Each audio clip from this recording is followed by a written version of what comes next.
today we're going to talk about certifications, licenses, what have you, that you have received or worked for in your practice and how you can make the most of them on your website.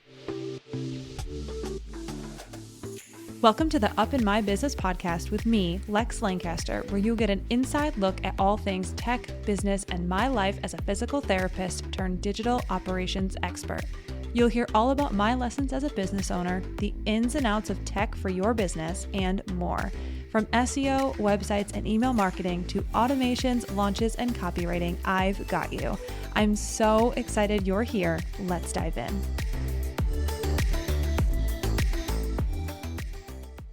Before we start today's episode, I'd love to highlight our show sponsor, Jane. Jane app is a clinic management software and EMR designed to help practitioners grow and manage their clinics. They do this with the helpful features like online booking, scheduling, billing, and documentation, and they are the best, let me tell you.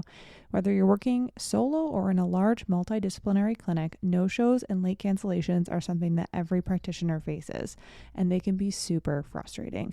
Jane offers several tools to help you prevent and manage those no-shows, including the ability to save a credit card on file and send out automated SMS and email reminders, and they are truly a game changer.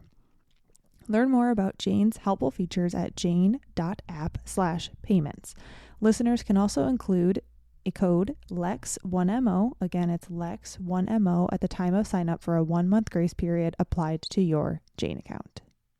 Welcome back to another episode of Up in My Business. I am going to make this one super quick because we're going to jump right into the episode today. And it's also a pretty quick topic, but I felt like it was one that kept coming up in discovery calls. And I felt like I wanted to address it to all of the people who are wondering. So what we're going to talk about today are certifications or courses. Let's just call them like things that you've taken that have given you a new title. So any sort of course, let's just say dry needling, maybe you're McKinsey certified, maybe you did, pregnancy and postpartum certification through Brianna Battles, like any certification that you have, we're going to talk about how we can make the most of that on our website. Now, this is for SEO purposes, but also for any sort of, use by the consumer as well. So just trying to make it as useful and usable as Winnie Linkovic would say for your audience and also for yourself. So let's talk about what we should be doing.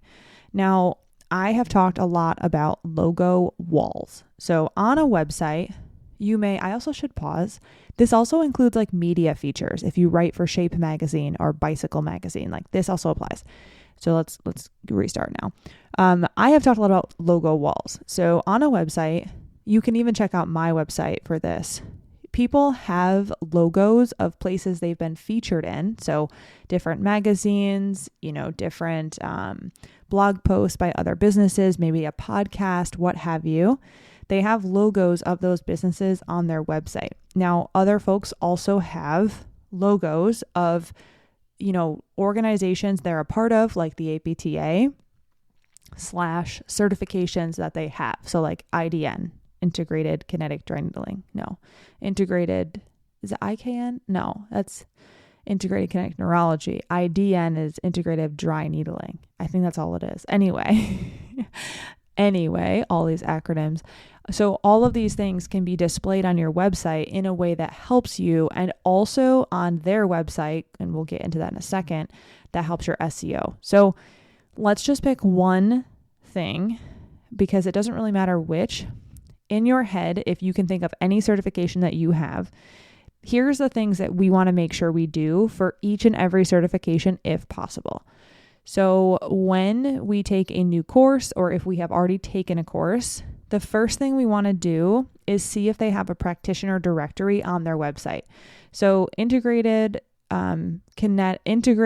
dry needling, they have a practitioner website. So it's a place where you can go in and have a profile as a provider. And inside that profile, you can link to your website. So I know like Pelvic Guru has one, Herman and Wallace has one. So making sure that your provider profile is up to date. Inside that provider profile, linking to your website is crucial. we want that to be linked. So that will help you get a backlink, is what we call that, from an external source to your website, which does help with your SEO. It also helps with people who are looking for a provider on those sites. So it does help, the consumer as well. Now, once we determine, do they have a practitioner directory or do they not? If they do, we're going to go make sure our profile is up to date. We're going to add our website. We're going to make sure our bio is correct. Our photo looks great, what have you. Do all of those things and save that profile. Now, the next thing we want to do is grab the link to that profile. So whenever you're looking at your specific clinician profile on a website, there's a link in the address bar. Grab that link and copy it. Now just save that for the future, because next what we're going to do is on our website, we want to add the logos. Now, here's the thing. I don't care what website platform you're on. In order to make this look good, we have to make sure we follow a procedure for putting the links on your website. And what that is we make everything the same size first in Canva, and then we download those images, and then we upload those Canva images instead of just throwing the logos on your site. Now, the other thing is, let's just use, let's use Herman & Wallace, for example. In order to make sure that you abide by their brand guidelines, what have you, you should be downloading their logo from their website, whether they have a link to their brand kit or they just have a logo on the site. You can typically right click on the logo and download it. And then you'll take all of these logos and just put them in a folder on your computer. Because I know a lot of people have a lot of different certifications. So collect all of the logos first, put them in a folder, and then just hang tight. Because then the next step you're going to want to do is make them all the same size. So inside Canva, we make a square graphic, and then on each page, we have multiple pages, one logo per page. We make the logos about the same size. So in your mind, and I have a post on this that I will link, so please follow along with that. But visually, a circle logo is always going to be bigger than a rectangle. So it's going to fill up less space on the square layout that we're making right now compared to a rectangle one. And that's fine because the height is what we want to make sure is the same. So anyway, put them all in different squares, different pages, download all of those, and try to get the transparent background logos. So invisible background. That way you don't have to worry about having it on a white background on your website. Download all of those squares, typically as a PNG with a transparent background. And then we're going to upload those to your site. All of this, once again, is discussed in the Instagram post. So don't feel like you're not able to write down things fast enough. Check out the Instagram post and you will see that. Now, the last step is to put them on your site. So on Squarespace, it's a gallery section. Just add a blank section and add a gallery block. And then you'll upload all of those images into one gallery block. And then you can take each one. This is important. Once you have your provider profile, you will take that link and go to the specific logo for that specific thing and link to it. So if it's Herman & Wallace and you have the Herman & Wallace provider profile, you will go to the Herman & Wallace logo and add a link to that photo that when someone clicks on that, it takes them to your provider profile on Herman & Wallace.